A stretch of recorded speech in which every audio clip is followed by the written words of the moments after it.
ఆంధ్రప్రదేశ్ రాజకీయాల్లో గిద్దలూరు నియోజకవర్గానికి ఎంతో ప్రత్యేకత ఉంది. గిద్దలూరు పేరు చెప్పగానే ముందుగా గుర్తుకు వచ్చేది నల్లమల అడవులు, తర్వాత కంబం చెరువు. గతంలో నక్సల్స్ ప్రాబల్య ప్రాంతం. స్వతంత్ర సమరయోధుడు ఉయ్యాలవాడ నరసింహారెడ్డికి గిద్దలూరుతో అనుబంధం ఉంది. శ్రీకృష్ణదేవరాయల కాలంలో నిర్మించిన దేవాలయాలు చాలానే ఈ ప్రాంతంలో కనిపిస్తాయి.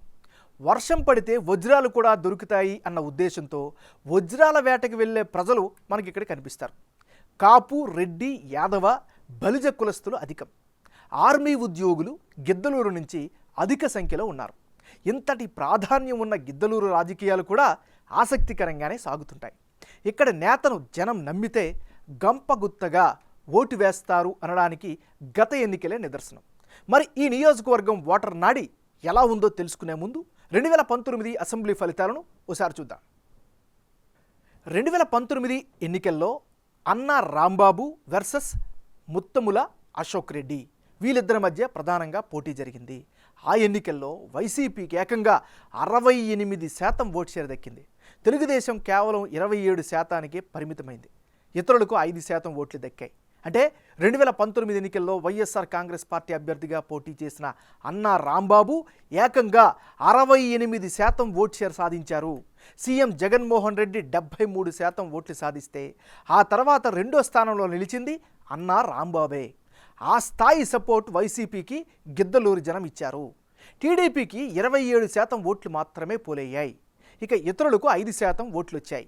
మరి ఈసారి ఎన్నికల్లో గిద్దలూరు సెగ్మెంట్లో రాజకీయం ఎలా ఉండబోతుందో big TV exclusive detailed election సర్వేలో వెల్లడైనటువంటి అభిప్రాయాలను ఇప్పుడు పరిశీలిద్దాం.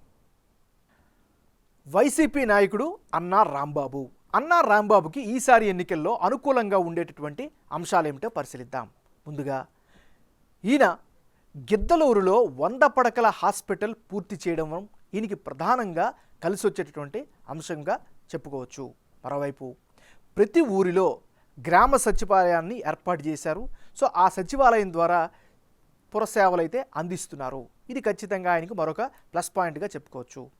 నెక్స్ట్, ఈ నియోజకవర్గంలో బీటీ రోడ్లు చాలా బాగా ఉన్నాయి. సో ఇది ఖచ్చితంగా ప్రజలు గమనిస్తూ ఉన్నారు. ఇది ఖచ్చితంగా ఆయనకి మరో అనుకూలమైనటువంటి అంశంగా చెప్పుకోవచ్చు. ప్రాథమిక అవసరాలైనటువంటి స్కూల్సు, హాస్పిటల్స్లో మౌలిక వసతుల్ని పెంచడంలో ఈయన కీలక పాత్ర పోషించారు అనేటటువంటి అభిప్రాయం నియోజకవర్గ వ్యాప్తంగా కనిపిస్తోంది. సో ఇది అన్నా రాంబాబుకి సంబంధించినటువంటి అనుకూలమైనటువంటి అంశాలు. మరి అన్నా రాంబాబుకి మైనస్ అయ్యే అంశాలు ఏమిటి ఒకసారి పరిశీలిస్తే, రాజకీయ భవిష్యత్పై ఊహాగానాలు, పోటీపై అనిశ్చిత అయితే కనిపిస్తోంది. సో ఇది ఒక అనుమానాల మధ్యన జరుగుతున్నటువంటి ఒక వ్యవహారం ఖచ్చితంగా మైనస్ అయ్యే అవకాశం ఉంది. మరోవైపు వైఎస్ హయాంలో మొదలైన వెలుగొండ ప్రాజెక్ట్ ఇంకా పూర్తి కాకపోవడం కూడా స్థానికంగా అనేక ప్రశ్నలకు, అనేక సందేహాలకు తావిస్తోంది. మరోవైపు వెలుగొండ కోసం భూములు కోల్పోయిన వారిలో చాలామందికి పరిహారం కోసం ఇప్పటికీ ఎదురు చూపులు చూస్తున్నారు. ఈ నియోజకవర్గ పరంగా ఈయనకి మైనస్ అయ్యే అవకాశం కనిపిస్తోంది. మరోవైపు పరిశ్రమలు లేకపోవడం ప్రధానమైనటువంటి సమస్యగా చెప్పుకోవచ్చు. మరోవైపు 2019 సమయంలో యువతకి ఎక్కువ ఉద్యోగాలు కల్పిస్తాము అని మాట ఇచ్చారు. కానీ ఉపాధి కోసం యువత వలసబాట పడుతున్నారు. ఇది మైనస్. ఇది ఈయనకి సంబంధించినటువంటి ప్లస్లు, మైనస్లు. వైఎస్ఆర్సీపీకి చెందినటువంటి నాయకుడు కారుమూరి రమణారెడ్డి. మరి కారుమూరి రమణారెడ్డికి అనుకూలమైనటువంటి అంశాలు ఏమిటి పరిశీలిస్తే, వైఎస్ మరణం తర్వాత పార్టీగా అండగా ఉన్నటువంటి వ్యక్తి కారుమూరి. దీంతో పార్టీలో ఈయనకి మంచి అండదండలైతే కనిపిస్తున్నాయి. మరోవైపు 10 ఏళ్ల క్రితమే లేబర్స్ కోసం గిద్దలూరులో రాజన్న క్యాంటీన్ ఏర్పాటు చేశారు. తద్వారా పేద ప్రజల్లో మంచి పేరునైతే ఈయన సంపాదించుకున్నారు. అన్నదానం కమిట్మెంటు. సో ఈయనకి ఖచ్చితంగా జనాల్లో అయితే మంచి పాజిటివిటీ అయితే కనిపిస్తుంది. ప్రతిరోజు 1000 మందికి భోజనాలని ఆయన అందిస్తూ వస్తూ ఉన్నారు. సో ఖచ్చితంగా భోజనం చేసినటువంటి ప్రతి ఒక్కరు కూడా ఈయనకి ఖచ్చితంగా గుర్తుపెట్టుకునే అవకాశం ఉంది. నియోజకవర్గ ప్రజల్లో అయితే అన్ని రకాలుగా ఈయన పట్ల మంచి పేరైతే కనిపిస్తుంది. ఇది కారుమూరి రమణారెడ్డికి సంబంధించినటువంటి అనుకూలమైనటువంటి అంశాలు.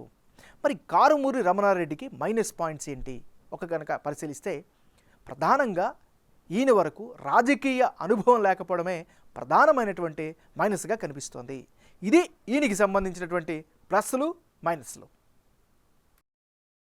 వైసీపీకి చెందినటువంటి నాయకుడు ఐవీ రెడ్డి. మరి ఐవీ రెడ్డికి అనుకూలమైనటువంటి అంశాలు ఏమిటి పరిశీలిస్తే 2019లో గిద్దలూరు అసెంబ్లీ వైసీపీ ఇన్ఛార్జిగా పనిచేసినటువంటి అనుభవం ఈయనకి ఖచ్చితంగా రాజకీయంగా కలిసి వచ్చేటువంటి ఫ్యాక్టర్గా కనిపిస్తోంది. మరోవైపు పార్టీ కేడర్తో నేతలతో మంచి సత్సంబంధాలను అయితే కొనసాగిస్తున్నారు. ఇది రాజకీయంగా మరో అనుకూలమైనటువంటి అంశం. పార్టీని నియోజకవర్గంలో ప్రమోట్ చేయడంలో అందరికంటే ముందుంటున్నారు. ఇది ఐవీ రెడ్డికి సంబంధించినటువంటి అనుకూలమైనటువంటి అంశాలు. మరి ఐవీ రెడ్డికి మైనస్ పాయింట్స్ ఏమిటి? ప్రత్యర్థులను ఎంతవరకు తట్టుకుంటారు అనేటటువంటి అనుమానం అయితే సర్వత్రా వ్యక్తమవుతుంది నియోజకవర్గంలో. ఇదే ప్రధానమైనటువంటి మైనస్. ఇది ఈయనకి సంబంధించినటువంటి ప్లస్లు మైనస్లు. తెలుగుదేశం పార్టీకి చెందినటువంటి నాయకుడు ముత్తుముల అశోక్ రెడ్డి. మరి ముత్తుముల అశోక్ రెడ్డికి అనుకూలమైనటువంటి అంశాలు ఏమిటి పరిశీలిస్తే, ముందుగా ప్రజల్లో అయితే ఈయన పట్ల మంచి ఇమేజ్ అయితే మాత్రం కనిపిస్తూ ఉంది. ఇది ప్రధానమైనటువంటి బలంగా చెప్పుకోవచ్చు. మరోవైపు పొలిటికల్గా తెలుగుదేశం పార్టీకి టిక్కెట్కు పోటీ లేకపోవడం కూడా ఈయనకి ప్రధానమైనటువంటి మరో అనుకూల అంశం. నెక్స్ట్, ప్రభుత్వంపై ప్రజా వ్యతిరేకతను బలంగా నమ్ముకున్నారు. ఎక్కడ వ్యతిరేకత ఉన్నా దాన్ని బలంగా ముందుకు తీసుకువెళ్తున్నారు. ఇవి ఈయనకి సంబంధించినటువంటి అనుకూలమైనటువంటి అంశాలు. మరి ముత్తుముల అశోక్ రెడ్డికి ఉండే మైనస్ పాయింట్స్ ఏంటి? తెలుగుదేశం పార్టీ జనసేన కేడర్ ఎంతవరకు కలిసి వస్తారు, ఎంతవరకు సహకరిస్తారు అనే అనుమానం అయితే రెండు పార్టీల్లో కూడా కనిపిస్తోంది. ఇది ఈయనకి సంబంధించినటువంటి ప్రధానమైనటువంటి మైనస్. ఇది ఈయనకి సంబంధించిన గ్రౌండ్ రియాలిటీస్. ఈ నియోజకవర్గం నుంచి ఎవరెవరు బరిలో దిగితే ఫలితాలు ఎలా వచ్చే ఛాన్సెస్ ఉన్నాయి? అన్నా రాంబాబు వర్సెస్ ముత్తుముల అశోక్ రెడ్డి. వీళ్ళిద్దరు కనుక బరిలోకి దిగితే వైసీపీకి 51%, తెలుగుదేశం పార్టీకి 46%, ఇతరులకు 3% ఓట్లు వచ్చే అవకాశం ఉంది. అంటే గిద్దలూరులో ఇప్పటికిప్పుడు ఎన్నికలు జరిగితే వైఎస్ఆర్ కాంగ్రెస్కే గెలుపు అవకాశాలు ఎక్కువగా కనిపిస్తున్నాయి. అయితే ఇది అభ్యర్థిని బట్టి పర్సంటేజ్ మారుతోంది. ఒక పాజిబుల్ సినేరియో ప్రకారం అన్నా రాంబాబు వైసీపీ టికెట్పై పోటీ చేస్తే 51% ఓట్లు వచ్చే ఛాన్సెస్ ఉందని బిగ్ టీవీ సర్వే ద్వారా తెలుస్తోంది. అదే టీడీపీ అభ్యర్థికి 46% ఓట్లు వస్తాయని, ఇతరులకు 3% ఓట్లు పోలయ్యే ఛాన్సెస్ కనిపిస్తున్నాయి. గిద్దలూరు వైసీపీ కంచుకోటగా మారడంతో ఇదే ఫలితం రిపీట్ అయ్యే అవకాశాలే ఎక్కువగా కనిపిస్తున్నాయి. సంక్షేమ పథకాల అమలు కూడా అధికార పార్టీ ఓట్లను పెంచుతోంది. కారుమూరి రమణారెడ్డి వర్సెస్ ముత్తముల అశోక్ రెడ్డి. వీళ్ళిద్దరు కనుక బరిలోకి దిగితే అప్పుడు వైసీపీకి 49%, తెలుగుదేశం పార్టీకి 46%, ఇతరులకు 5% ఓట్లు దక్కే ఛాన్సెస్ ఉన్నాయి. అంటే వైసీపీ నుంచి అన్నా రాంబాబు పోటీపై అనిశ్చితి ఉండడం, ఆయన జనసేనలోకి వెళ్తారు అన్న ప్రచారం ఊపందుకోవడంతో వైసీపీలో కారుమూరి రమణారెడ్డి పేరు తెరపైకి వచ్చింది. కారుమూరి పోటీ చేసిన వైసీపీకి గెలుపు అవకాశాలు ఎక్కువే ఉన్నట్లు బిగ్ టీవీ సర్వేలో తెలుస్తోంది. మొత్తం 49% ఓట్ షేర్ను ఆయన రాబడతారని, అదే సమయంలో టీడీపీ నుంచి ముత్తుముల అశోక్ రెడ్డి 46% ఓట్లు సాధించే అవకాశాలు ఉన్నట్లు తేలింది. ఇతరులకు కూడా 5% ఓట్లు సాధించే ఛాన్సెస్ అయితే ఇప్పటికిప్పుడు కనిపిస్తున్నాయి.